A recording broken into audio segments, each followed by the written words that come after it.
একটা মানুষ চাইলে জীবনে অনেক কিছুই করতে পারে, কিন্তু সেই মানুষটা যদি তার মনটা একবার অন্য কাউকে দিয়েই দেয়, তাহলে তার মনটা আর কখনোই ফিরিয়ে আনতে পারে না। ভালোবাসার মানুষ যতই আঘাত করুক না কেন, সেই আঘাতের বিপরীতে তাকে কখনোই আঘাত করা যায় না।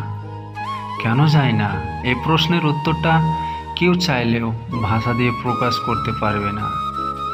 যাকে মন থেকে ভালোবাসা যায়, তার সকল দোষ ক্ষমা করা যায়, তার সকল আদেশ মান্য করা যায়, তার সকল চাওয়া পূর্ণ করতে নিজের জীবন বিলিয়ে দেওয়া যায়।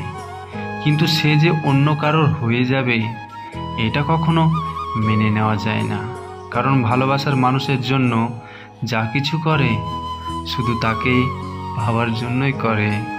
যে ব্যক্তি ভালোবাসার প্রদীপ নিজের ঘরে জ্বালানোর জন্য যত্ন সহকারে তৈরি করে, কিন্তু সময়ের খেলাতে যখন সে প্রদীপ অন্যর ঘরে জ্বলে ওঠে, অসহায় সে ব্যক্তি তখন দূরে থেকে ওই প্রদীপের আলো কল্পনাতে দেখতে থাকে আর নিজের জীবনকে অন্ধকারে ডুবিয়ে রাখে।